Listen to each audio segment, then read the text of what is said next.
Ladies and gentlemen, welcome back. I hope that you guys are having a fantastic week and surviving the cold weather. Goodness, it's been absolutely chilly, and I know a lot of you guys have had some crazy snow in parts of the country. We did not get any crazy snow this week. We just got some super negative temperatures, but I do hope that everybody out there is staying warm. Thank you guys so much for jumping in the chat. Redoubt Productions, can we keep the world going? I mean, I keep getting up every morning to shovel snow in negative degrees out, and I've yet to turn into Jack Torrance. That counts for something, right? Yeah. Oh, Mario Trujillo, afternoon, Royce. God bless the chat. Thank you so much, man. You too. Oh yeah, thanks. Yeah. It was stupid cold. My goodness. Yeah. When you look at the weather apps in the morning and it's just like, well, it's going to be negative 20, and you're like, oh, is that all? Oh, by the way, the wind chill is going to be negative 40. You're just like, what is this? Absolutely insane. Oh, ladies and gentlemen, I have some videos that I'm going to catch up on.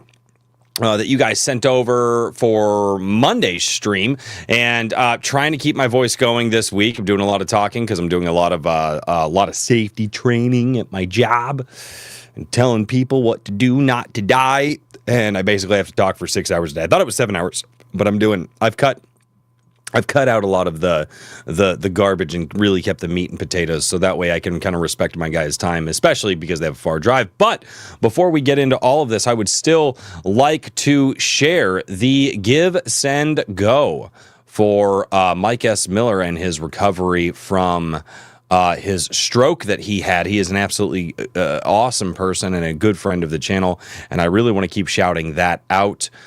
So there is the link down in the chat below. Please give, if you can, and if you can't, just offer up some prayers for him that, that God be with him and his family during this time. That would be absolutely fantastic. And without any further ado, let us start off tonight's stream with a prayer and keep all of those that are close to us in our thoughts and our prayers, because I really think that that's important, especially with the way the world is lately. So, and without any further ado, in the name of the Father, and of the Son, and of the Holy Ghost. Amen. Our Father, who art in heaven, hallowed be thy name. Thy kingdom come, thy will be done on earth as it is in heaven. Give us this day our daily bread, and forgive us of our trespasses, as we forgive those who trespass against us.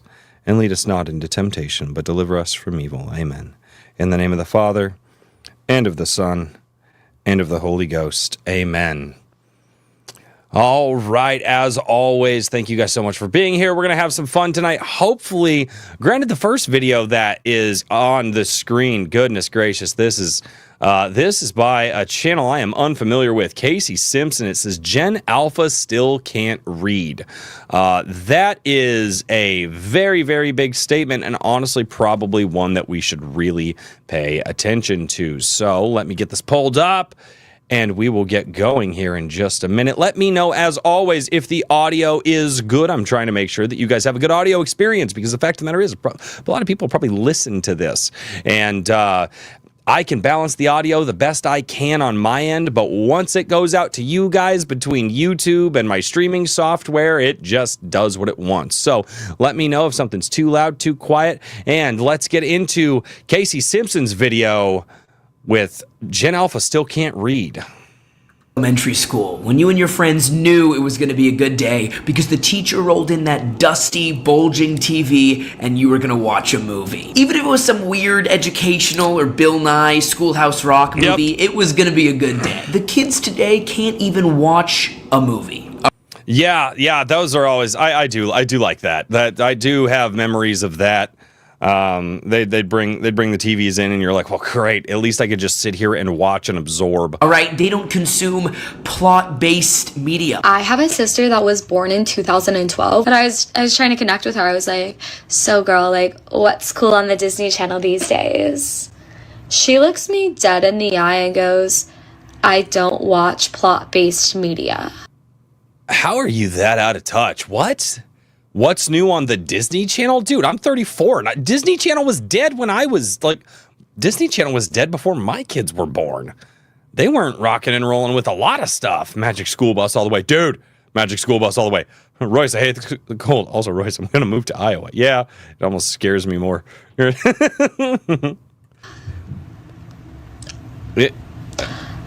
plot-based media that's just everything that isn't TikTok. We're at the point where kids are learning the 6-7 meme before they're learning the numbers 6 and 7. You will have kids who don't know how to count, and they're learning how to count, and as they learn how to count, they find the number 6 next to the number 7, and they just explode. 6. 6. No, 6. 7. 6, 7. But this stuff, it's not just... Okay, so again, this goes back to the common thing that we've been talking about. This goes back to poor parenting. This goes back to parents not educating their children, obviously. And we sit here and we go, "Oh my goodness gracious, how come the kids aren't being able to do these things anymore?" Well, the fact of the matter is, once we relinquish the control over our children to the media, just media, not even social media, just media in general, there is a level of stunted development there. You know, it's one of the things, it's like, yeah, I mean, our kids are still allowed to play video games and they're still allowed to watch the shows that we approve. But also, when we start noticing that they're slacking on their schoolwork because we homeschool, we remove all of that from them. I take the power cords out of all the TVs and I hide the power cords so that way they can't turn them on.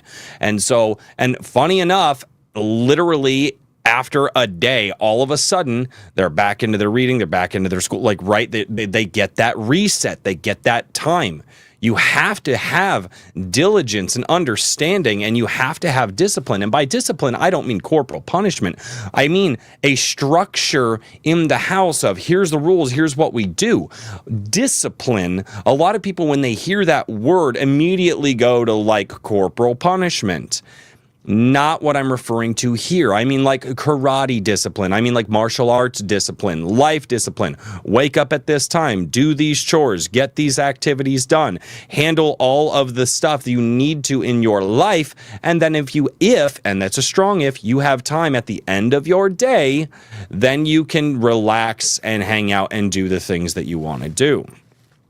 It's nefarious. We have reports from educational foundations that not only can Gen Alpha not read, not do math, not speak English, but literally their IQ is falling. Yes. Until now, every generation's IQ has increased. That's what's called the Flynn effect. Until today. Studies now find a 12-point gap between Gen Z and Gen Alpha, which can be the difference between being a little slow and having Down syndrome. The Alphites have 30% lower attention spans, only 30% of fourth.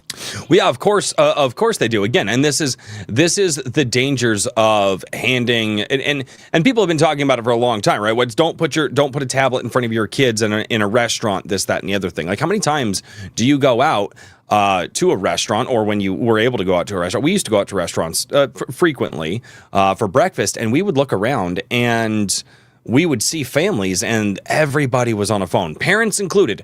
I'm not just talking about the kids. And my wife and I have had a rule for a very, very long time. This wasn't always a rule, but it definitely became a rule. And we have always had a rule that whenever we would go out to dinner with our children, we would take our phones and we would lay them face down on the table. Now, we would still take our phones in the restaurant with us in case of a family emergency, you know, like my parents would call or something like that, and we had to answer. Now, my phone, I like wallet cases. I think wallet cases are awesome because they come with a free screen protector, and when I drop my phone accidentally, the wallet case protects it. So I have that. So just set that there. I put my wallet on top of the phone because presumably I should be reaching for my money to pay for the meal before I pick my phone up. Now, obviously the rule would be, there was an exception to the rule of, oh, I saw this story the other day, and instead of pulling out a newspaper or something like that, it's like, hey, I saw this story, or I saw this funny joke, or I saw this thing. We're going to show it really quick. Oh my gosh, that's funny. Wife and I put the phones down. And the kids knew better. And the kids would sit there and they would color and they would play tic-tac-toe on the back of the kids' menus and stuff like that. But again, there was a discipline knowing that when we're out for family meals, that's it. We're there for family meals.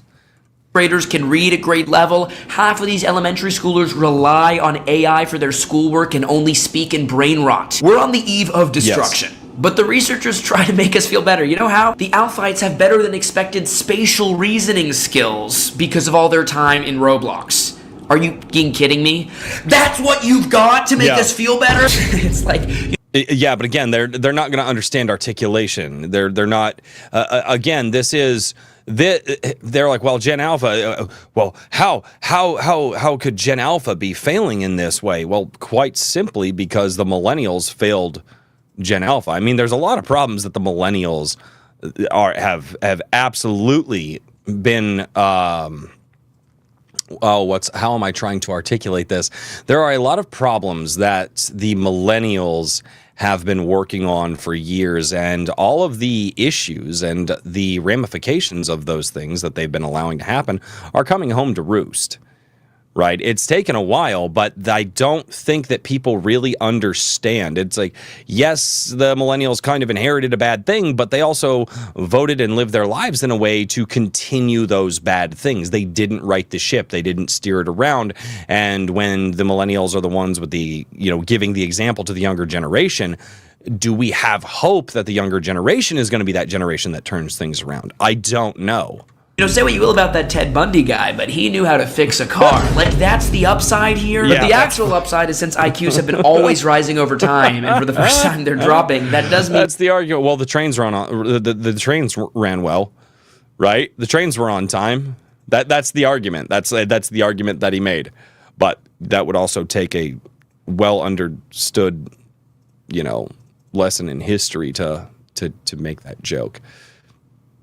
Sorry, I'll continue the video. I'm sorry. Gen Z is the peak of human intelligence. Thank you. I don't make the rules. Right, Teachers are complaining they have to dumb down the curriculum just to push kids through to the next grade. We are having to dumb down. Hold on. Whoa. That was done back in the early 2000s with the No Child Left Behind. No Child Left Behind, what it did is its intention was to make teachers work harder to make students smarter, but instead, a lot of funding for a lot of federal money was actually going to go based off of how many kids were passing to the next grade. Well, guess what? It's harder to make kids smarter. It's easier to let the stupid ones just go to the next grade. So what did they do? Education standards lowered in order to allow children to advance into the next grade. So this is not something that is new. This is a decades-old problem, again, coming home to roost. This is not anything new. This is caused by federal intervention in the public school system, right? If we want to keep sending our kids to it, obviously the problem stems with parents. It starts with parents, but if you're going to trust your kids to go to these school systems, this is what you're going to get. And you have to educate yourself as a parent in order to understand these things. But most people are going to use the excuse, well, I just don't have time. I just don't have time to look into all of this. Well, if you don't have time to look into all of this, then you're sacrificing the time that you could be putting into your children, and you're sacrificing their future. So I'm glad you don't have time. You should have made time. To get these kids to where they need to be, and they're not getting there. I promise you, and I'm not the only one saying this. But I don't understand why they're not stressing to y'all how bad it is. Like, I'm not even trying to be funny, but these kids are... I'm going to just say this.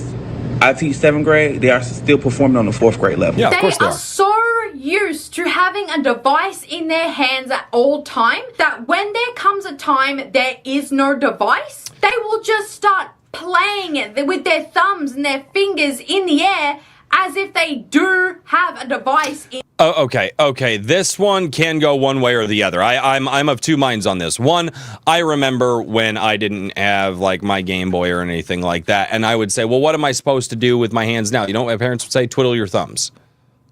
Right? You want to fidget. You want something to fidget with. Sitting there doing this. Now, this could be indicative of a larger problem, but we know forever that human beings have always fidgeted with their hands when they don't have something to do, right? And now they sit there. I mean, come on. They were the fidget clickers, the things that you could spin around. Well, what do you need for your hands to do fidget clicking? And now they're like, oh my gosh, the children are fidgeting with their hands. I mean, again, is this indicative of the fact that children are way too addicted to devices at a young age? I mean, especially when they're in the developmental stages like this, which you pretty much are in development until you're like 25. But in the developmental stages like this, yes, this could be causing a problem. But also, I'm not going to sit here and say that, oh my goodness gracious, it's so terrible that a child is fidgeting with their hands. Because again, there needs to be more to this. In their hands. Kids can't follow basic instructions. Having to teach and work with you guys as children has been the most traumatic experience. And again, look at the level of teachers. We just saw 2 or 3 different teachers that are not able to speak in proper English. Their articulation is terrible. They're using slang. I mean, can you imagine going to a school, sending your child to a school where it's like, hey, you need to learn to speak properly, articulate properly, understand the way that sentence structure works, when your teachers can't even speak in the English that they're supposed to be teaching? Of my life. I teach 5-year-olds ballet. They don't respect any authority. You ask them, can you stand in your designated spot? They're telling you no and shut up. And another thing that's heart-wrenching, is horrifying. Yeah, it's because parents aren't parents. Your 5-year-old daughters are asking to listen to Pound Town. I'm playing them Princess Tiana ballet music. And they are asking me, can we hear Pound? Yeah. You know what? I will give it to her. Like, if she genuinely feels for this, I mean, yeah, it's terrible. Again, parents, we have taken the onus off of responsibility out of the home, and we have relinquished it to what we consider the higher power, the state control, this, that, and the other thing, right? We do not, and then we penalize parents out there. And you can go back and you can look at lawsuits. There have often been parents who have been penalized or made fun of or lambasted online, lost in the court of public opinion, when they actually do try to enforce stability and discipline in the home. And again, I'm not talking about corporal punishment, right? For instance, just about a month ago now, give or take, my daughter got grounded for a week. And the reason being is because she was not respecting the rules of going to bed on time, and she was, excuse me, she was kind of going to the video games a lot more quickly and really kind of shirking off on her chores. And then one day I said, hey, while your brother and sisters and I are out at the bowling alley, because her brothers and sisters are on bowling league, I need you to stay upstairs, just watch the dogs, make sure they're okay. I was like, you can watch TV upstairs, that's fine. Well, she wanted to watch a show. The TV wouldn't log into the streaming account. She couldn't watch the show, decides to go down to our office and watch the show on her mother's computer, which she has access to her mother's computer, which is kind of the safest way because we can track everything on that. But when I got home, I was like, why were you not upstairs with the dogs? And she's like, well, it wouldn't log in on the show. I was like, that's the point of you being up here had nothing to do with the television show. You could have called me and said that, and we could have had a conversation, but now we're going to remove everything. No technology for a week. But I also sat down and I explained to her my position behind it.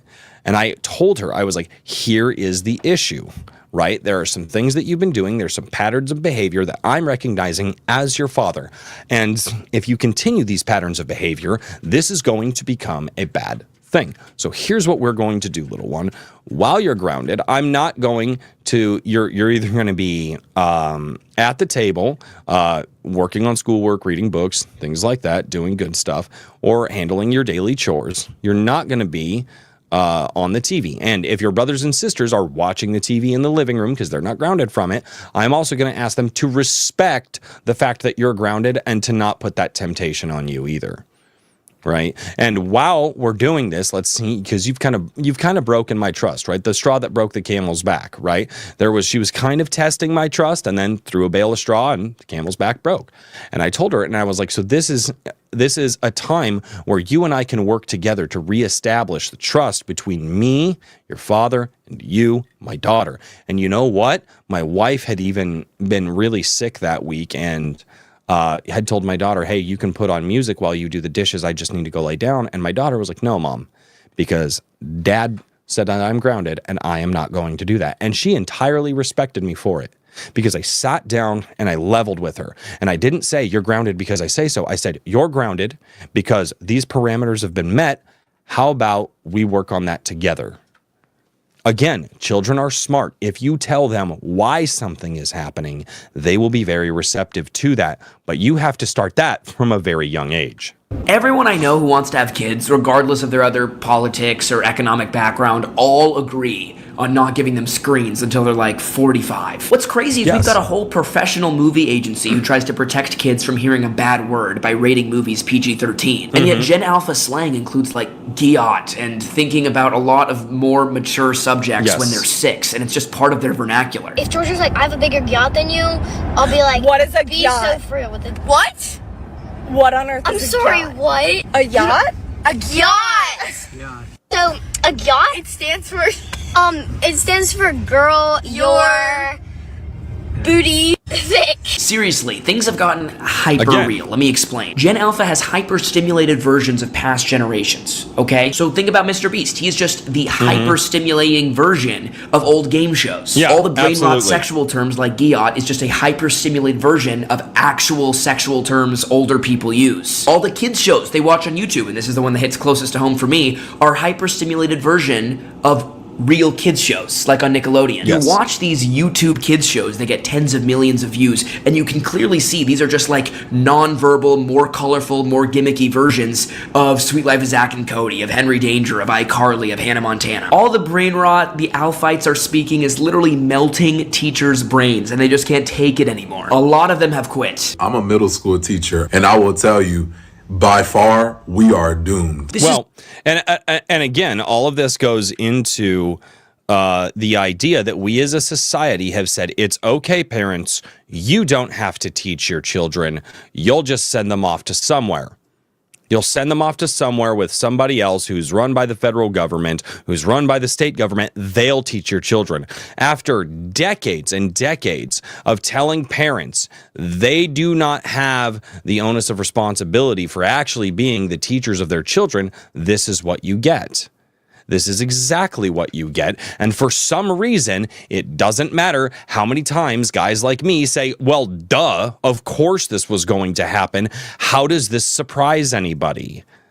This is not surprising to anybody because children are oftentimes, in the majority, not being taught anything until they enter a school. And they've already established behavioral patterns by the time they're 6 or 7 years old where they don't need to do they don't need to respect others, right? Because they don't have to do it at home.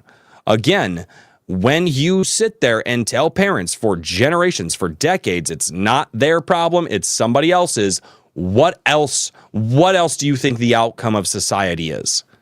Truly, honestly, tell me. Because this is not surprising to me. The first generation to have their education, their entertainment, oftentimes their company, because playdates are way down, outsourced to like Kai Cenat and Mr. Beast and Twitch streamers and TikTokers. And it's like these kids have no inner monologue. They have no internal life, no human experience. They're just sort of receptacles for brain rot and screen time. Listen to this one girl's experience having a Gen Alpha waiter. I had a Gen Alpha kid as my server the other day, and this is how it went. Hi, sit wherever you want.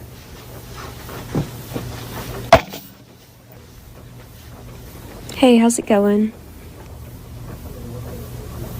Are you ready to order? It's gotten so bad that Sam Altman, big daddy of ChatGPT, Interesting. says he doesn't know how people raised kids without ChatGPT. Well, I can tell you, Sam, a lot better than they're doing now. A photo went viral of this Alphite at a nice restaurant, completely going full iPad kid, eating her spaghetti, watching How to Train Your Dragon live action or whatever. This is just the tip of the iceberg. Kids are more muted today. They're less enthusiastic today. They're less agentic today. And and again, you know, he mentioned something here about them not having an internal life, and that is something that is unbelievably important. Telling children to sit down and just think, just let the thoughts go through your head and work through the issues is massively important. Well, I'm bored. That's fine. It's okay to be bored. When you're bored, let your mind do things, right? Let it work. Let it propagate ideas. It's good for you to do those things. Korea, I can really speak about this authoritatively, as entertainment. TV shows in the 50s were very much like real life. They weren't that exciting. You could watch a show and have it feel like your real experience. Yeah. There wasn't a bunch of fancy colors and jump cuts to keep you engaged. People would have long attention spans. The TV shows were honestly not that different of an experience from reading a book. Then you get to the 80s and things get more colorful, more gimmicky, more cartoonish. And finally you reach Dan Schneider and the Disney and Nick shows of the 2000s, where you get kids sprayed with ketchup and doing cartwheels and crashing through buildings and being set on fire. And that's about where I started jumping off of a lot of those shows. I was also becoming an older teenager at the time, and a lot of this, I think one of the last like Nickelodeon shows that I ended up watching was Drake and Josh. Like at the end of Drake and Josh, like when that was done, I was like, okay, cool. Because there was still some realism to it. There was a little bit of hyperbole, but again, I see his point here. It's that the attention spans, the click through, and this is literally just advanced through to today. It's how do we keep people engaged? Well, what does engaged mean? Well, engaged means not leaving here and going somewhere else. All to keep kids engaged and watching. And so these YouTube, TikTok entertainment shows for kids that they're growing up on now, where it's like literally just a bunch of like colorful cartoon characters of like a 6-year-old getting thrown in jail and then him breaking out inside of a melting lava house. It's just a bunch of colorful, shiny objects to keep 5-year-olds' attention. It's the culmination of what started with the sitcomification of shows like Father Knows Best and The Adventures of Ozzie and Harriet in the 50s. We've reached the full hyper reality, the full postmodern hyper-stimulation, distillation of just the most colorful, flashing lights, lowest common denominator. I love that he said the postmodern portion of it, because he is he's got a good grasp on this. It's not just an advancement of that idea. It also, again, he mentioned earlier that the kids are saying, I don't watch plot-based media anymore.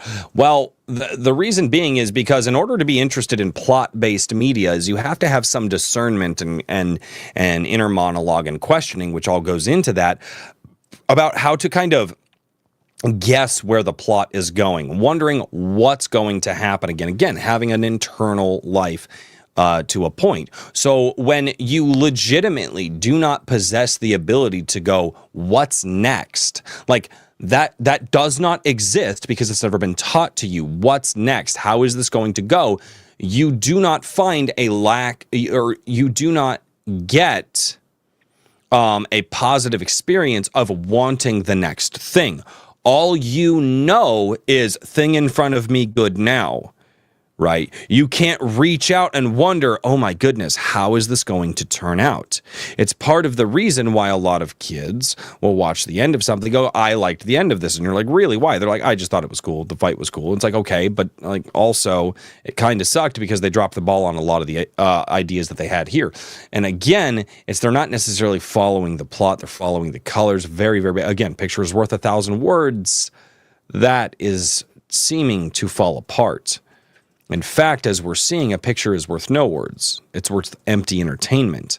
And again, I do go back and keep saying, like, this has been something that's been noticeable and quite apparent for a long time.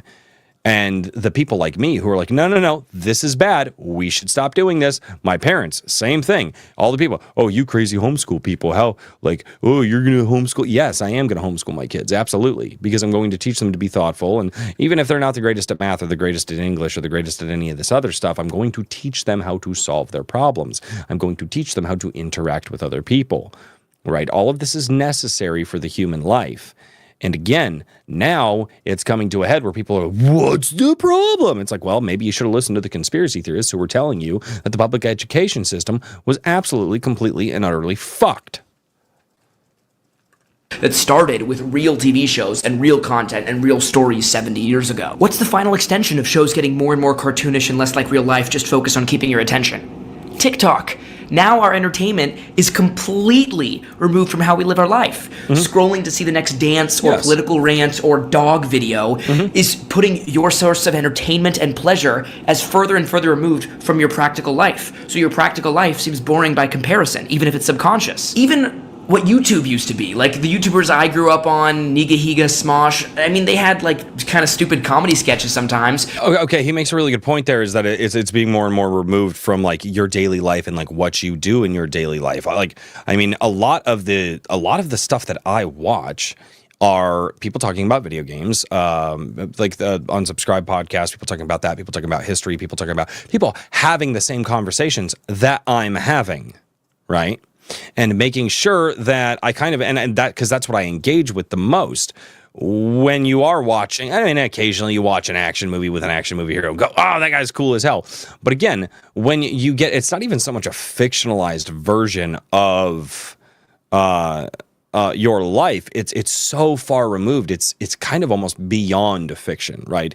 It's entering a point where it's just non-reality. Whereas fiction used to have some basis in realities in order to connect with it. And what he's referring to is just like this non-reality. I mean, Instagram was guilty of it years ago. I mean, that's why you oftentimes would see an exponential climb in depression with young girls who were engaging on Instagram, because the Instagram filters, you could do anything and everything. And when they wouldn't get the clicks and the likes and stuff like that, they were like, oh my gosh, I have to change my appearance. Obviously, nobody likes me, because again, we removed your ability to be valued in society by who is in your close-knit community, by this ephemeral, ethereal online community that supposedly will just love you for who you are, which I'm sorry, the fact of the matter is, the world, its default setting is to hate you.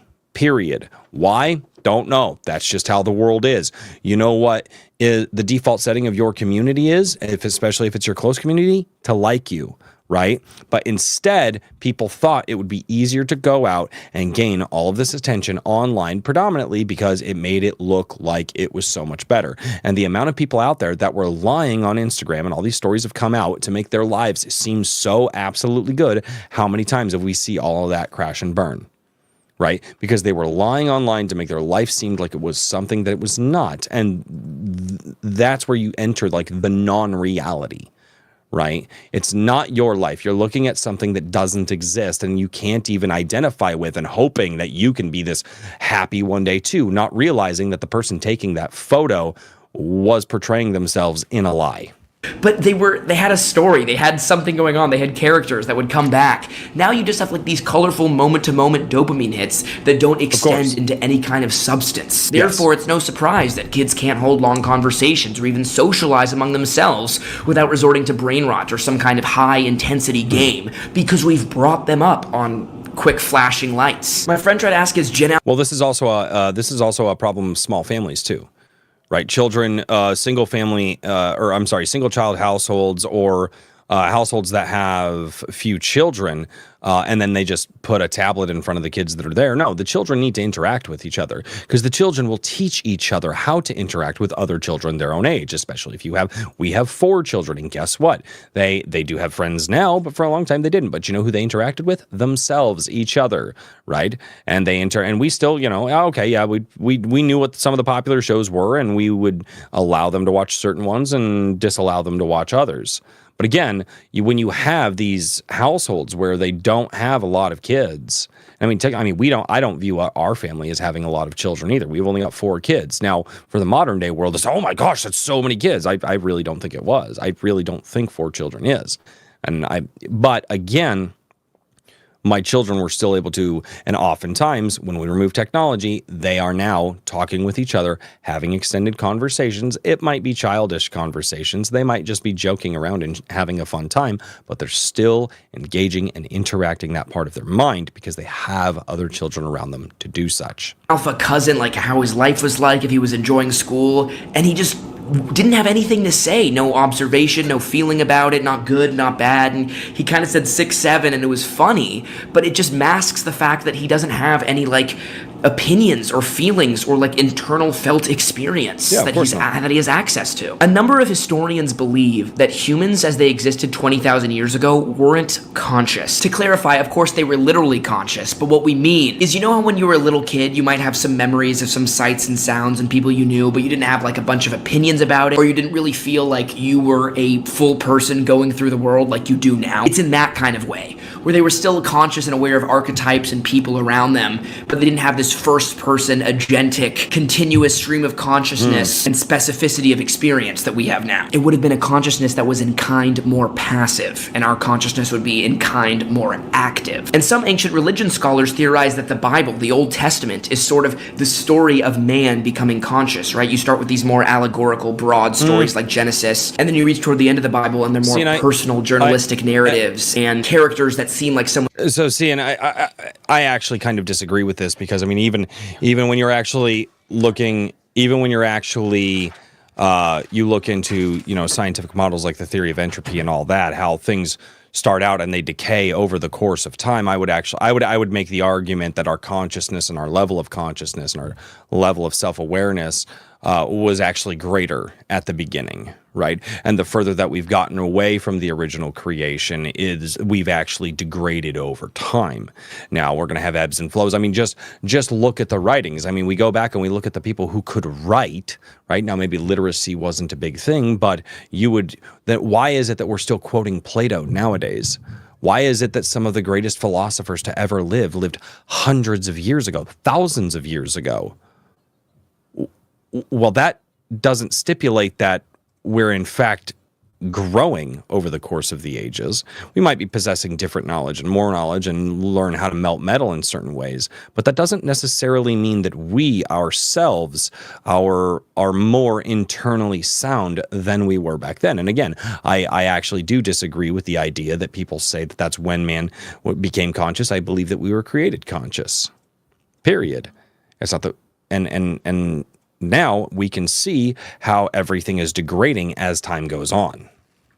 When you'd meet on the street rather than like a more mythological figure that you see at the beginning of the Old Testament. So I think we're reversing that trend for the first time in human history. I think we are starting to become less conscious. I think we are becoming part cyborg, and maybe it culminates with Gen Z as experiencing the world, but I think we're sort of going back in time to like 10,000 years ago, where we were kind of more just smart animals going through the world without that real consciousness. I know I'm not saying like Gen Alpha are zombies, I'm just saying they're starting to go in the zombie direction, okay? Going back to how entertainment for Gen Alpha has so devolved, there's a meme that encapsulates this perfectly, where you used to have sort of boring shows and kids had a strong internal life, and now you have really colorful shows so the kids don't feel the need to use their imagination at all. Kids have outsourced creativity to YouTube, and the viewers are just these passive receptacles for what they're watching. And to preempt the old man shouts at cloud comments, yes, there have always been stupid trends like, what's up? What's 9 plus 10, 21? What's 9 plus 10? 21. Or what does the fox say?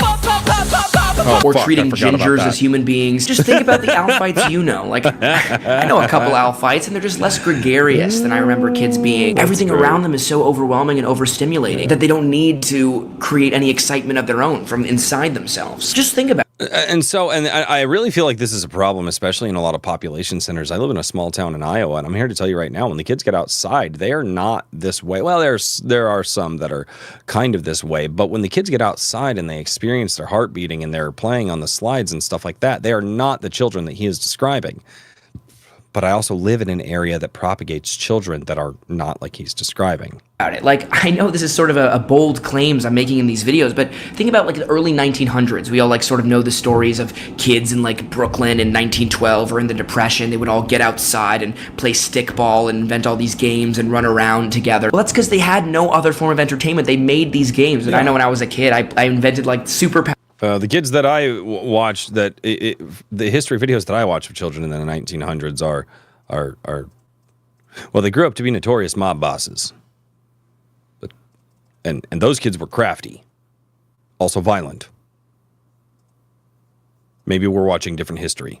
Hour tag, and I would do these weird maze games with hula hoops because you have to figure them out and make them from yourself, and you have to work with other kids that way. I don't know if I would have ever made any silly games in like a backyard with my friends if we had heroin. You know, if we could just inject heroin all day. And I think similarly, if we had like some hyper-stimulating VR worlds, I don't know we ever would have stopped to like go lemonade crunchy ice, Right. beat it once, beat it twice. Does anyone remember that? Like those kids in Brooklyn in 1912 wouldn't be out playing stickball if they could watch K-pop Demon Hunters remix Skibbity version. My point is that Right. we've reached the edge of the cliff. It can't get much more intense than this beyond like VR and AI versions of what we're already doing. So now is our chance Never to say turn the it can't car get around worse. or keep driving off the edge. Ask the question about the limit case. Is there something wrong with a 6-year-old plugging into the Matrix and for weeks at a time going into a virtual video game world, has very limited interaction with anyone who isn't like his mom or dad, versus a kid who completely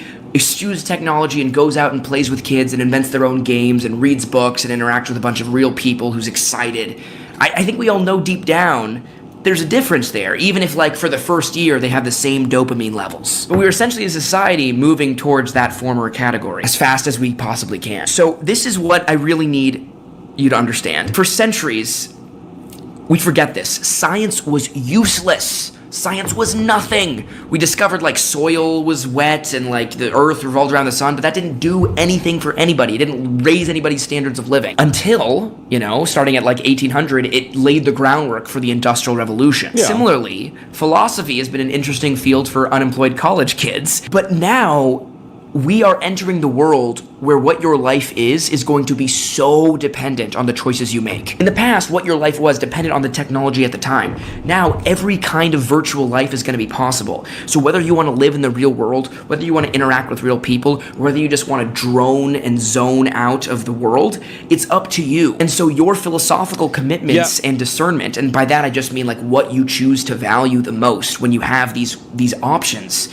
seducing you, is going to determine your entire life in a way that philosophy has never been this practical and useful before, to say nothing of the lives of your kids. It's going to depend on your philosophical commitments, whether you want to outsource all your thinking to AI or if you want to actually think for yourself as well. Sometimes, on Tuesdays. Look at this kid watching some Mr. Beast Fortnite video at 80 times speed. You notice that he's just passively receiving it? He's not laughing and dancing or freaking out. Oh my gosh, Mr. Beast is going at 80 times speed. He's just there to get his usual high level of stimulation he's accustomed to. All this content, it's just nonsensical. There's no substance. There's no story. Yeah, absolutely. And again, it sounds like he's kind of starting to go back into some of his earlier points that he made. I really like this video, actually. I'm going to share this down below, but I want to wrap this one up because we've been going for quite a while. And I want to share some points. So he started getting into like the philosophical standpoint of like, oh, well, it's like you're going to be able to have this, the choices that you make are going to, are and how you're going to live are really going to have a determination on it. I actually don't think. I think that we actually live in.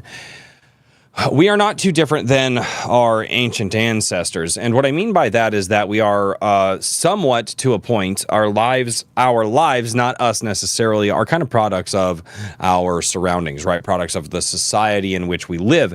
And I'm also going to like this video too, because I really liked this video.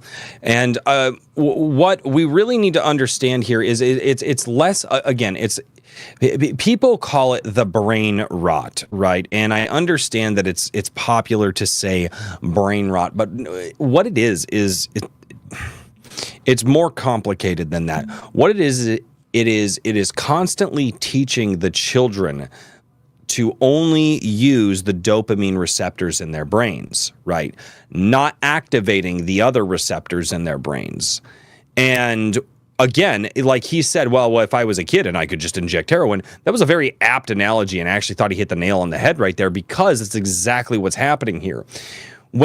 And again, this all falls back to parents needing to be actual parents and to actually teach these different lessons. It's one thing that he never touched on here. He keeps talking about society, and we're reversing as a society, and how are we doing as a society, and we need to talk about the family, right? The cornerstone, the bedrock of society is the family. And it's interesting that he's waxing philosophical about society. Now, he may make a point later in the video. I'm only 14 minutes in, and it's a 24-minute video, but I really wanted to move on to some of these other videos that I missed the other day. But it's interesting that he never brought it back to that point, and I've been beating on that drum the entire time. Again, when you look back into the 50s and 60s and 70s and the absolute campaign that there was against the nuclear family, divorce became okay. Right now, you didn't have to have moms and dads living in the same household. The family structure was destroyed there. The free love of the 60s. Right now, single parent households. Well, now all of a sudden it was okay to be a single parent household. In fact, not only is it okay, that was the preferred, voice of parenting for the longest time. And how dare you say anything about being single parents? And again, you want to see why all of a sudden we are regressing as a society rapidly. It's because when you uproot the bedrock and when you destroy it and there is nothing to build it on, you're going to see this. Again, and it's crazy to me that so many people don't see that. So many people don't go, okay, where did this all start? Now, I get yelled at and told that I'm an absolutely horrible person for pointing out that past generations and older generations really put us on this path and we needed to stop. Right. And then obviously further generations keep making the same mistake. Right. I say it's even before the boomers. I say it goes back way further than that, even right into the lost generation and even the generation before that. And again, the absolute demonization of the nuclear family. And not only that, but changing the structure, the care structure of what the mothers and fathers should care about. And I go back into the marketing of the 50s and 60s and how they wanted to mass market this idea of the American life, right? They took the American dream from being here, following what you can do, working your ass off, and just living your own life of freedom to now you can work 40 hours a week in a union job. Your wife can have this nice, pretty Sunday dress. You can have a car or two in the driveway. You can have 2.5 kids and a white picket fence. And we turned the family, the idea of what a family was, from a structured unit of having children and raising the next generation, and oftentimes in a godly structure, which that may or may not have been happening all the times. Nobody's perfect. Obviously, we're humans. And we really turned it into, here is the commodification of the family life and how to look like the perfect family in society. And what it was is, as long as we go out and we buy stuff and things in that white picket fence and we have 2.5 kids and my wife has this Sunday dress, well, daddy can go out and he can drink and two-time and all this, and mommy can live on wine and Xanax. And but outwardly, again, it was the Instagram of its time.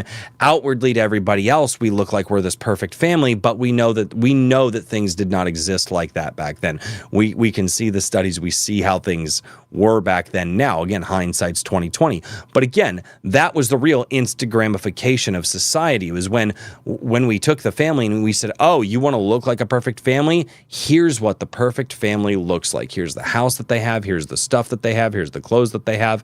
Here's and again, people really don't like it when I say, do you want to know where the problem starts? It was the destruction of the family.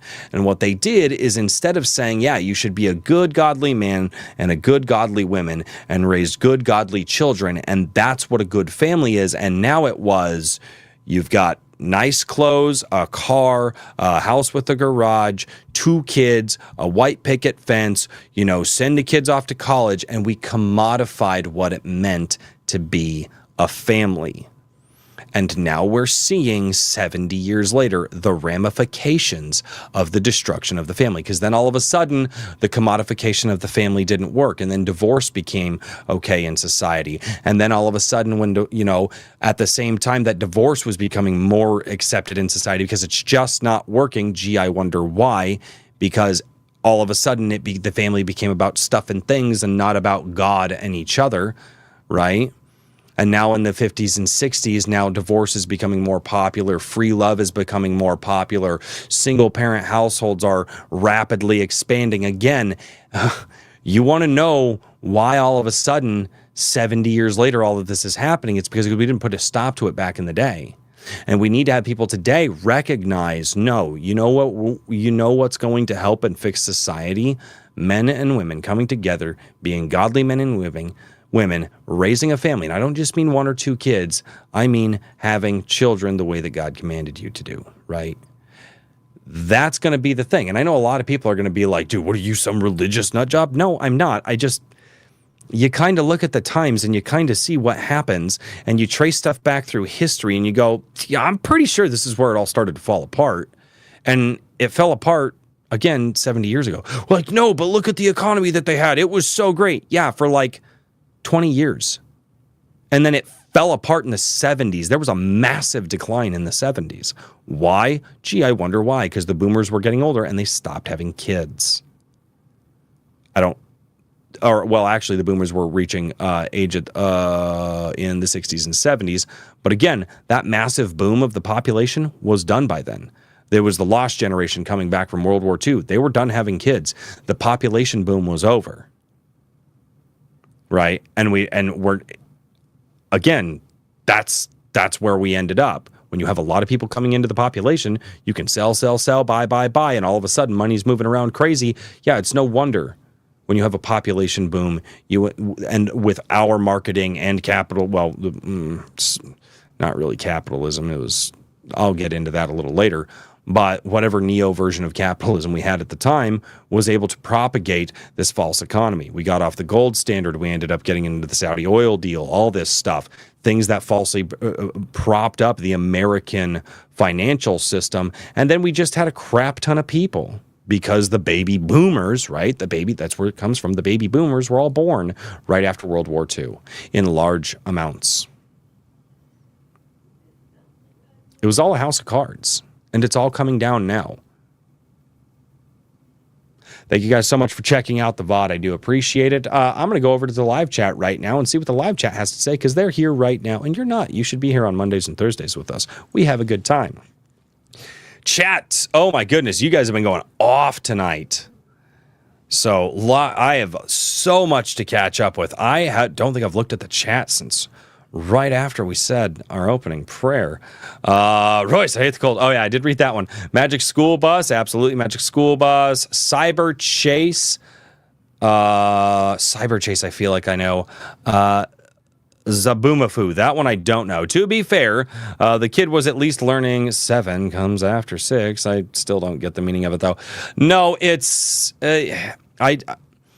I don't either. It's not something that I've felt the need to want to look into, and I think people are putting more into the whole, what does 6-7 mean, and why are the kids saying it, than they really need to be perfectly honest. Also, dumb people, and I mean really dumb people, keep outbreeding everyone else. I mean, I'm going to be honest with you, then that means that the smart people who are not breeding are actually the dumb ones.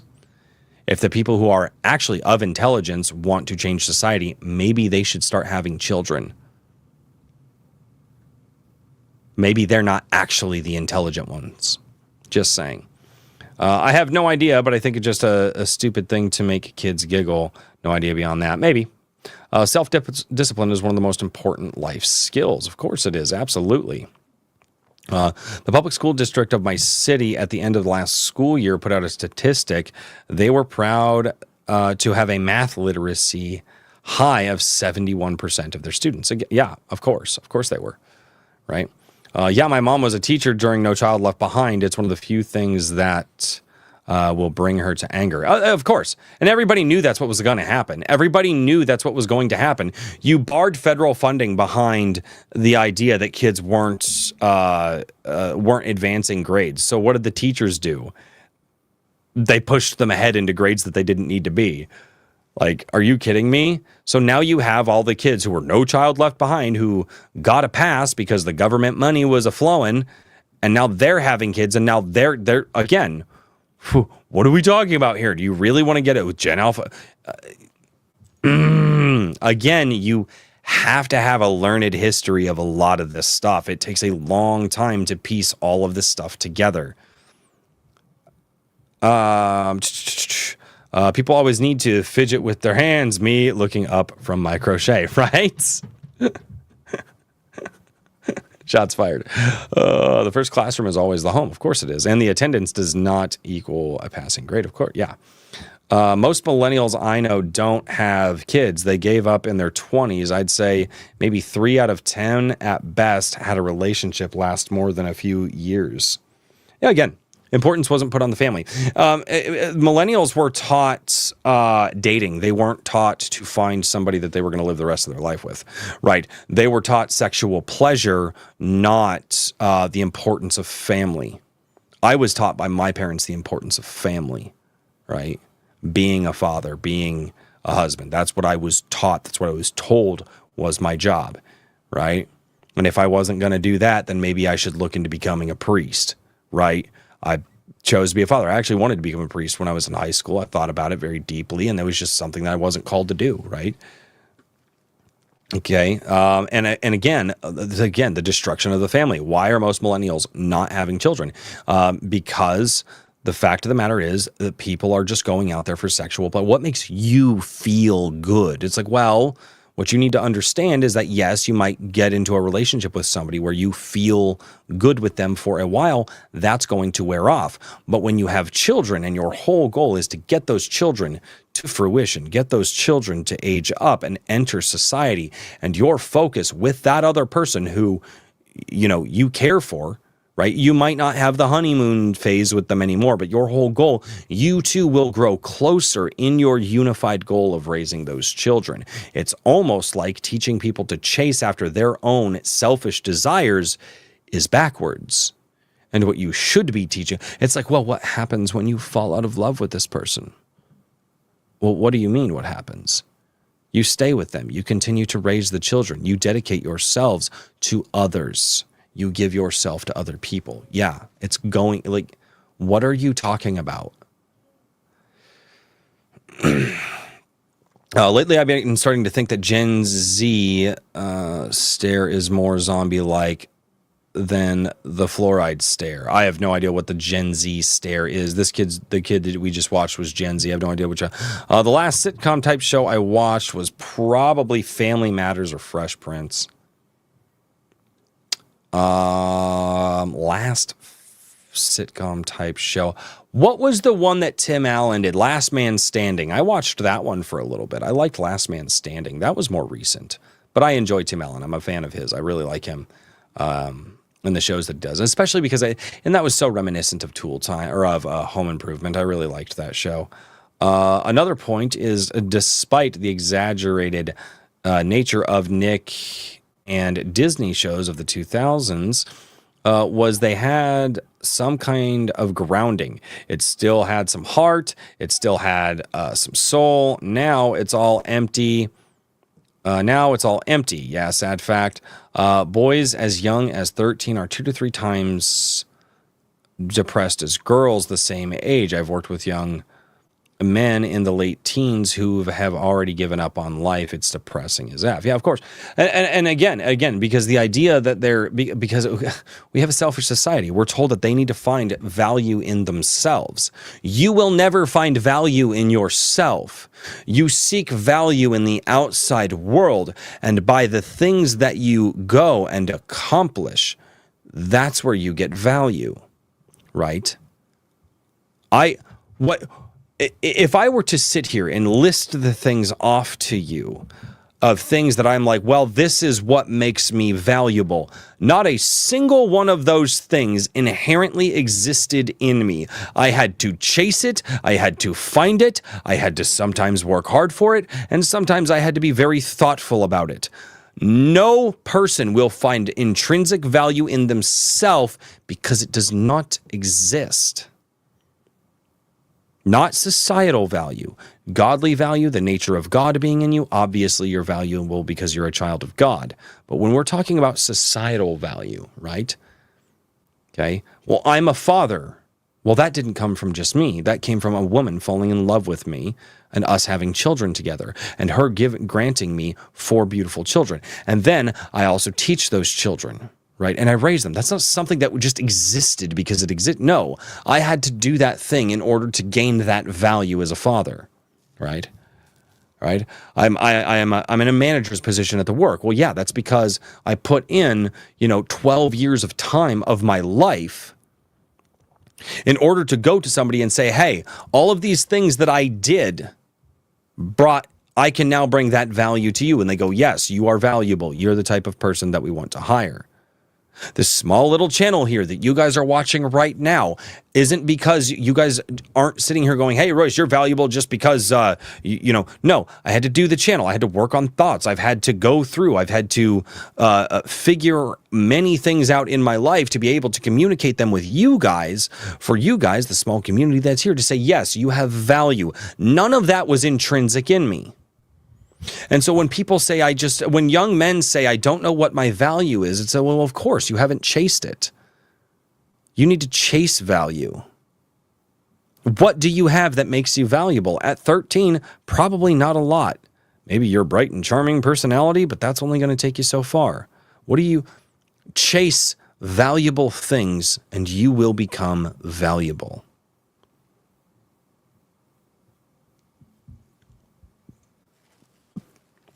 When all your games involves the sticks, you never learn to use the carrot, right? Hey, don't disrespect K-pop demon hunters. Keep it far away from Skibidi Toilet. Redoubt was like, no. That kid was watching Mr. Beat. I thought of Goo. I don't know what you're saying, Liu. AI is brain rot. I mean, potentially.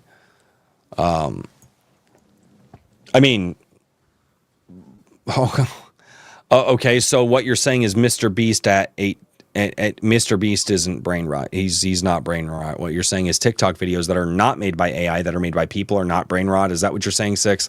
I think if you're like, only AI is brain rot, okay, but we also have a lot of other media out there that is not solely made by AI and is made by people and has been made by people for the last decade on YouTube that qualifies for the dopamine hits that these kids are getting, and you're saying that that's not brain rot as well?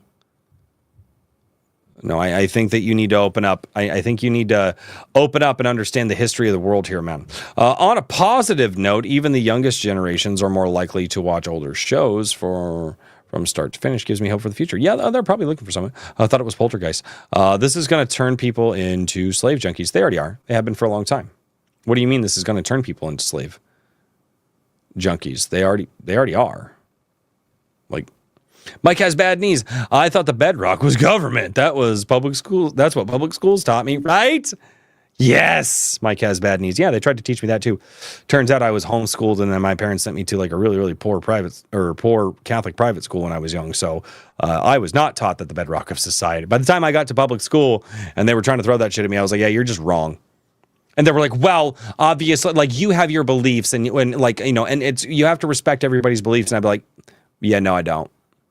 If you're wrong, you're wrong. Yeah. Some of my teachers did not know what to do with me. Of course, then again, I'd even tell my parents that. I'd be like, no, when you're wrong, you're wrong. And they'd be like, no, you're wrong. You're not correct. Here's the information. Now, my parent, and that used to piss my parents off. Right? Just remember, we live in a society. Yeah, and then the bedrock of that society has been absolutely destroyed. My kids love the old Teenage Mutant Ninja Turtles cartoons, the live action Jim Henson movies from the 90s. I do. What was the Turtles in Time, where they went back in time? I really liked that one, where Raph made friends with the Japanese kid. The Yoshi was his name. Yeah, I like that one. Jim Henson movies in the 90s, 2000 Batman, Superman, Justice League cartoons. Yeah, my kids have all seen those. They like those too. My kids really like My Hero Academia right now, and Demon Slayer, which I actually think they've got some strong values to it. I really do. I like those. It was Turtles in Time. Okay, thank you. Sorry, I'm still trying to catch up. And it was those old women magazines giving bad advice and Playboys putting junk in men's head. Yeah, absolutely. Yeah, absolutely. The Milkman gave more than one type of... Oh, my goodness, dude. Jeez. Mead will fix that, right? 6'7". Meaning so/meh came about from an NBA player that is 6'7", and he was so and not that much of a standout. Interesting. Do people know? That's an interesting origin. Home Improvement was fun. Yeah, why, thank you. I'm a fan of you as well. Oh, gosh. This is why the girl boss, you're beautiful just the way you are, isn't selling.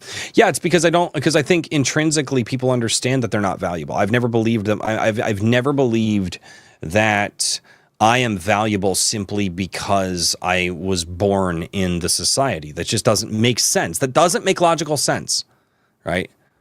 The only time that I've ever been valuable to like my friends is because, well, I hung out with them. I've talked with them. I've worked to earn that value. And sitting here telling people, like a young child is like, I don't know. They're like, I just don't think that I'm worth anything. It's like, well, yeah, because you're probably fucking not. And if you want to be worth something, get off your ass and go make yourself worth something. Accomplish things, accomplish great things, right?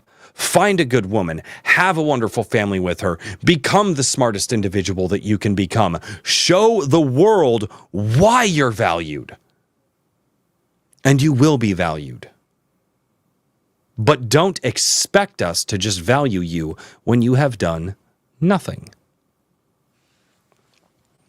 I think it's just really, really freaking backwards. I really do. It's just such a backwards frame of thinking that we have gotten into lately, and I don't understand. And a lot of people, boy, that's pretty harsh. I don't think it's harsh enough in some instances. You know, something else to remember about the boomers. They were the first generation who, for the most part, didn't have a childhood, or at least someone, their class got taken out by some disease. That could be potentially true as well. Yeah, we really started to understand germ theory and all the stuff right about then as well, which is part of why the baby boom actually happened. So this video is called Running Out of Time. I don't know what this is all about, but it's much shorter than the last video. Let's get into this and see why we're running out of time. Part 1. Oh, good Lord. Strap in, ladies and gentlemen. Can you hear it? How's the audio? I've got a problem, my friends. All right, tell me your problem. You've experienced something like this too. Okay. I would bet in 2025, I probably spent 10 times the number of hours mindlessly watching YouTube videos, a lot of which were lists of recommended games for my backlog. And no, I do not have that problem. I listen to a lot of podcasts and comedy shows while I'm actively working on my own projects. I do spend some time at the end of the day mindlessly listening to videos so I can wind down for the evening so I can go to bed. But anyway, go on. Tell me more about this problem that you have. Meticulously cataloging the games I still needed to acquire. No. Then I did actually play. That sounds like that sounds like blind consumerism. Why are you meticulously cataloging games that you need to acquire? There's like 2 or 3 games that come out every year that I might be interested in. And then I play those games, and then I like those games sometimes. And if I don't like those games, I don't buy them. This seems like rampant consumerism as a problem. So if your problem is rampant consumerism, I would strongly suggest changing it. Playing games. During the holiday sales around Christmas, I bought 5 times the number of games that I played in 2025. Not beaten, just the ones I even started. At this point, based on my current library of owned or accessible games, if I live a long life... Okay, bro, you just have issues with finances. You have a spending problem. You probably need to go and talk with a financial counselor of what not to do with your fucking money. Holy shit. Life and somehow die an 85-year-old that's still a hardcore gamer. And then I'm magically reincarnated 2 more times. As an avid gamer, I would still not be able to beat my current gaming backlog. And a lot of that is just the phase of life that I'm in, right? I'm a dad with 3 very young children, a full-time job, a wife, a house. Then fucking what are you doing? Go spend some money with the kids to go bowling or fucking, like, what? Well, you know, I'm a dad, I got a wife, and, you know, I got a house. And, I got all that shit, too. I also enjoy the video game. Been playing Solasta lately. Love it. I live in an area where it gets cold. Guess what? When it gets cold outside, it's time to do cold people things, and that tends to be me playing video games. This is why, oh, dude, I don't understand this mentality. This is wild to me. where time is now becoming my most valuable currency, instead of money always being the limiting factor. Time has always been your most valuable currency. What the fuck kind of... This is crazy to me. Like it is when you're younger. And I think some of that is pretty normal and we're all experiencing that. But as No, we're not. Wait, are people experiencing that? Am I the only one that thinks that this is fucking insane? At the end of this year, I had to ask myself a really important question about this. Okay. What are we doing here? Why do we keep buying more things? And I'm not just talking games. Rampant consumerism because of the marketing and the marketing tactics that were developed in the early 1900s that have been pushed through the generations and slowly advanced themselves to a point where, again, we place value upon ourselves by the things and stuff that we have instead of the actual things that will validate our existences, such as building community, such as being good stewards of our area, being stewards of our household, fathers, husbands, connections. Again, why do we keep doing this? Why do we keep buying all these video games that we can't ever... Because again, you are trying to fulfill a hole in yourself, inside of yourself, in your soul, that is not going to ever be fulfilled by rampant consumerism that we have been... that's been pushed to us for the last almost 100 years. You're not going to be able to buy your way out of boredom. What are we chasing? What is this nostalgia-fueled madness, this hole that we're trying to fill by curating this FOMO-driven collection of perfect items? And I'm not just doing it with video games, like I said. I'm making sure to catalog all the old movies that I've missed, all the classic anime that I haven't seen that are supposed to be some of the best of all time. And frankly, cataloging and curating all of these things, I think it's actually causing me a certain amount of actual stress. And I think that's just such a stupid first world problem. What a ridiculous problem to have. It's not a first world problem. It's a spiritual one.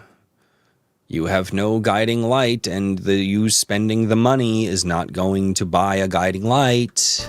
And frankly, it's robbing me of my enjoyment when I do play games because I'm glancing over at the ever-growing backlog while I hear the clock ticking loudly in my ear, thinking, boy, this game better be good. I'm rushing through some of the greatest titles ever made and shortchanging my experience, an experience that a lot of people would give a lot to get back that first time. Huh? This guy's crazier than you, Royce. This is really depressing. And I'm shortchanging it just to check a box on a list so that I can hopefully get that hit that I'm looking for in the next title. But it never really measures up to what the expectation should be. Okay. I don't think I've ever said this unironically. I usually say it jokingly because people that I know are not like, this guy legitimately needs to go and touch grass. He legitimately needs to set the controller down, turn off his computer or his old school consoles or whatever it is. He needs to go. He needs to sit down. He needs to hang out, have a conversation with his wife, sit down, eat dinner with his kid, and he needs to detach. This because the only thing that he's really verified and said that he views as valuable is him being a gamer. Dude, stop being a gamer fucking today and go and start investing in your wife, in your family, in your job, in a fucking different fucking hobby that causes you to do something else. Search and seek out value in your life through other meaningful connections. This is really fucking depressing. And at the end of the day, I think we just have to accept that you can't play everything. You'll never get to every title. No shit. Okay, I'll keep watching. You know what? It doesn't deserve this amount of our focus and attention. You're right. I don't know that I even like gaming like that anymore, man. This is more of a habit than anything. Okay. I used to like it like that back when I was a kid. You're getting there. But something changed along the way. Yes. And it's not just me getting older, though being an adult with different priorities is part of it. But there's something more insidious going on that I think we all need to be more aware of. He's going to miss the point, isn't he? He's going to miss it. In the chat right now, he's going to miss it, or it's poisoning your mind. Oh, he might be getting there. Wait. I know this is a bit of a pivot, but it'll make sense. I may have been too harsh. Hold on. In a second, so bear with me. I think that smartphones, social media, and highly accessible adult content is legitimately breaking our brains. When the first mass market adoption of smartphones occurred in 2007 with the iPhone, and early social media sites were exploding in popularity. No. This is what everybody fucking blames it on. It is not the smartphone. It is the fact that people are searching for vapid ways to provide themselves value. Now, when you sit there and you get the dopamine hit, you're like, ooh, value. When you make a video and you put a video online, you're like, oh, I must be valuable. No, you are not causing yourself any introspection and time to actually evaluate yourself, evaluate your own value, right? Now, again, the distraction, the boob tube was a thing before, right? Okay, television, radio, music, concerts, all of these things have their places. They have their places as hours of entertainment. When you sacrifice the introspection of one's self, of yourself, to hours of entertainment, right, for that dopamine hit, and you never actually go, okay, I need to make myself valuable because by just sitting here and enjoying vapid entertainment for hours and hours, I am actually not making myself a valuable human being. Chase, and again, we just talked about it in my previous reaction about telling people that when they're like, well, I just don't know what my value is. It's like, well, yeah, probably because you haven't gained anything. You haven't done anything worth value, right?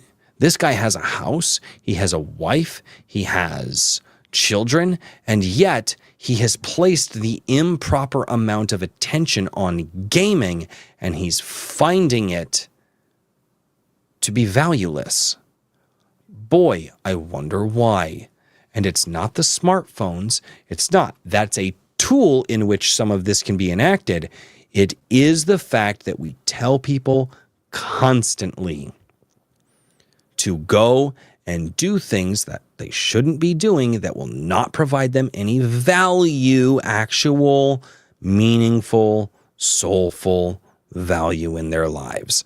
There's, I think, again, one of the things that we need to stop telling children is, oh, you can be anything you want to be. No, you can't. You can only be that thing if you actually chase it down, 1. 2, if everybody else is chasing this thing and you're like, but I love this job, but you're really good at doing this other thing. Maybe don't do what you love and learn to love what you do. Right? When I stopped chasing the thing that I loved and I learned to love what I do, I started advancing in my career path so much more. I completely changed my mind. I was like, I am no longer going to hate what I do. I'm going to dedicate myself to my craft and I'm going to fucking crush it. And I did. And guess what? I earned so much value out of that. Career value, career potential. And it took me very far, very quickly in my 20s. I don't think any of us quite realize the extent to which we just let the devil in, so to speak. Our technology evolved way more quickly than our simple monkey brains ever had a chance to. And I really don't think... You know it did not. Our technology evolved at the pinnacle moment where reading comprehension, linguistic capability, and every other thing that we need to actually comprehend the world around us started falling in the generations. I had this conversation with my buddy. I don't think that technology evolved beyond our brain's capacity to understand it. I think technology evolved at precisely the moment where the large portions of society were becoming dumber because of, well, the public education system. That we're meant to live like this. I think now, in hindsight, it's pretty obvious. If you ask anyone if smartphones, Twitter, TikTok, corrupt mass media, and pornography is beneficial to the human psyche, I'm thinking you get a consensus, definitely not. With no hesitation. It's poisoning our minds. And it's but religious people that said that 20 years ago, 30 years ago, where they were fucking out of their minds. They had no idea what they were talking about. How dare they? How very dare you question the narrative? And now all of a sudden it's pretty much widely proven, oh shit, this was a bad idea. Warping the brains of an increasingly young demographic. Yes. Training them, in fact, very intentionally. Only if you put it in front of them. To adopt this system of device addiction and instant gratification. And who do we blame? The parents. Shit-tastic parents. Not society, not the tech companies making the shit. Parents. They are the problem. Children are not accomplishing what they need to accomplish now, and they're not smart because their parents fucking suck. All know it's bad, yet we keep using these things now because we're all addicted to them. It's not the fucking phone that's the problem. This is not the problem. The problem is up here. The problem is in here. Fix this, and this problem will fucking stop. Fuck!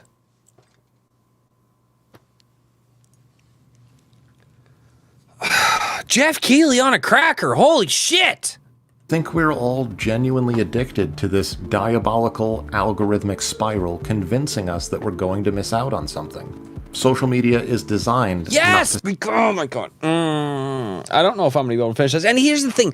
There's nothing inherently wrong with this guy trying to postulate this thing that he's trying to postulate. I've just seen it 1,000 times from 1,000 different creators. I'm going to finish this video a little later. I'm going to send it to I've already got it in my Facebook chat that I have to myself. I'm going to finish this video a little later because I'm going to fucking go off if I keep listening to this, because it's just these people that are like, well, let's stop and let's think about this shit that's been talked about for 30, 40, 50, 60 fucking years. And the obvious answers that are out there that everybody keeps dancing around are not being said. Your problem isn't the fucking smartphone. It's not this technology. It's the fact that you are not good up here and you're not good here. And when I point at the heart, I'm talking about the soul. Your mind is not in alignment with what is healthy for your soul and for you. Of course, technology will then become a problem. But if you fix your mind and you fix your heart and you really work on these things, you do the proper self-reflection, the phones, the technology, the pornography, this stuff goes away. But you have to do it. The self-introspection, the fact that we say, chase what you love. No. Learn to love and learn to accept the situation you're in and take that situation in your hands and make it yours.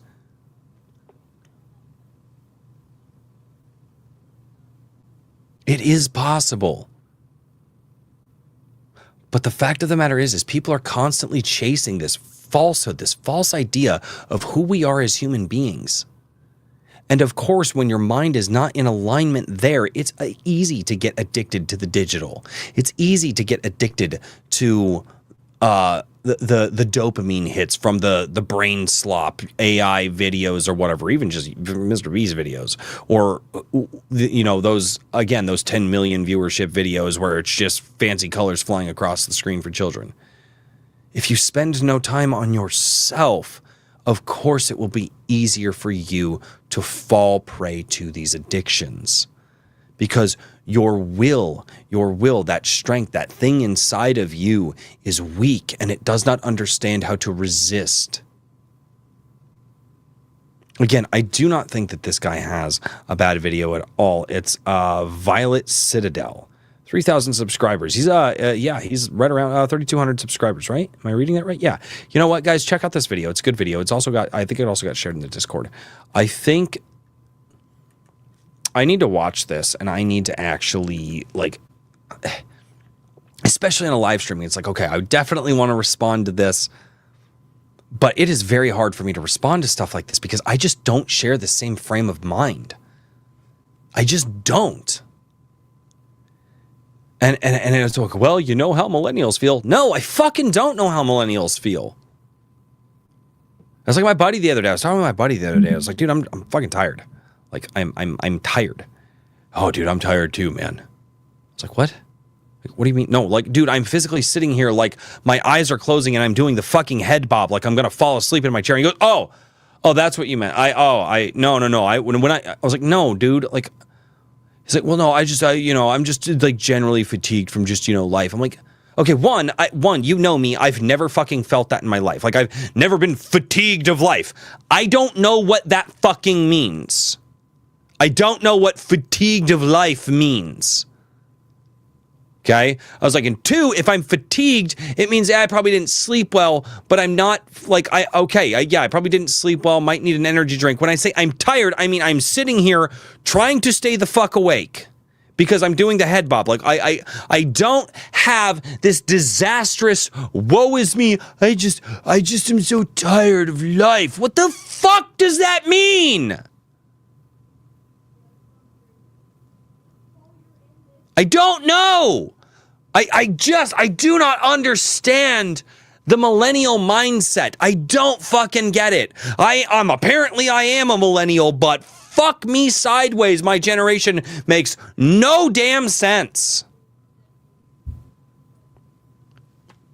Fuck, they don't have a 2 cents between the fucking lot of them. Holy crap. Oh.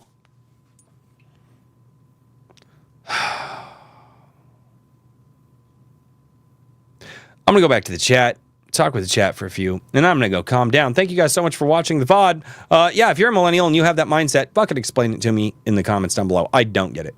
Just genuinely don't get it. Anyway. Holy crap. Okay.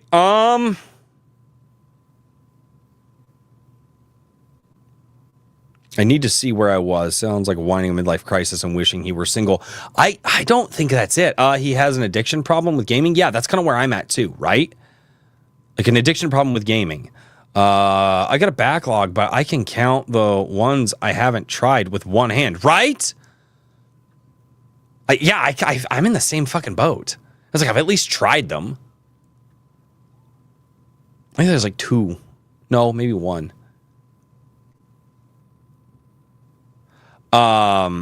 Because we pretty much live in the cult movie. They live where the population is now trained to consume product. Yeah, this guy's crazier than you. Yeah, The Matrix / whatever this game is gameplay with Legend of Zelda music is messing with me. Was this Max Payne? I think this is this is Max Payne, right? I'm 90% sure he was playing Max Payne here. Also, yeah, the Zelda music fucked with me too, but it's how he doesn't get popped with like copyright and stuff like that. But I'm pretty sure that was Max Payne from the PlayStation 2? Question mark? This guy is why we need asylums again. I don't think he's that bad. I would disagree with that. Oh, yeah. Leo and I are in agreement. It's totally Max Payne. Correction. Smaller population centers where medicine was less available. My bad. The bright side of this, the chat enjoys you suffering. Fuck! Well, then go to the fucking Discord and in the live stream recommendations, share the videos that you just want me to suffer over. Because apparently you guys enjoy it. And you know what? I kind of like having these conversations as much as they piss me off. Breathe, Royce, breathe. Take a sip and calm down. Fucking sip. Didn't make me calm. saying the smartphone made us stupid is the same as saying the spoon made us fat. You know, yup. Yep, James Schultz. I'm a millennial. I've never understood most of my peers.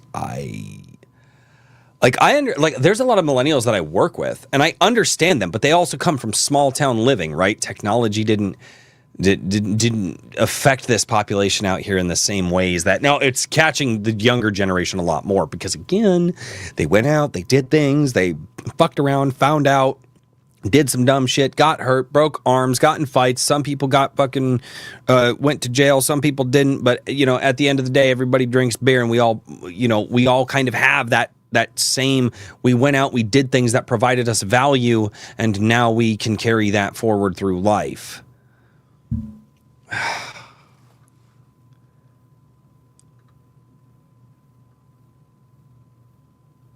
I don't know, man. It's just wild. I got to think about this for a while. I'm going to hop off. One because I have to go to the bathroom. And I also want to I need to think about this for a little bit. You drink beer. I drink mead. Yeah. Right? Well, the only mead that I ever had was really, really gross. And I did not like it. But also, there's nowhere around here that sells mead. I've looked. It doesn't exist in my area. I think it's a geographic thing. If I had to guess, geographics. That's a thing, right? But they used to teach about geographics in school. I remember this. And I always thought to myself, how the fuck are we learning about this? This is dumb. Like, well, did you know that the land mass, blah, blah, blah, blah, blah? I'm like, well, and not only that, most of the crap that they taught has been completely disproven now. Like, did you know that this is why the Grand Canyon was made? Probably. I drink hot chocolate. Hey, hot chocolate is pretty good sometimes. I'm not gonna lie. I fuck with some hot chocolate sometimes. Not very often, like once a year, but once a year I'm like, ooh, this sounds good. And then I take 3 sips and I go, that's too sweet. And then I hand it to a child. And the child is very happy. And they go, Dad, why did you not drink it? I say, I did. I just don't like sweet things now. I'm such a I don't even know what type of human being I am anymore. I'm just confused. I'm so confused. Hot cocoa can be good. It can be very good. I mean, I got tired of life for a while, but combo of all my friends scattering to the wind. Had a massive hernia that just compounded my already bad. Oh my goodness, dude. I mean, but the people that are saying that tired of life, they've never had anything like that, Mario. But yeah, as I said earlier, guys, if you enjoy me suffering, go to the Discord, share your videos in the live stream reaction section, and as always, until next time, cheers, everybody.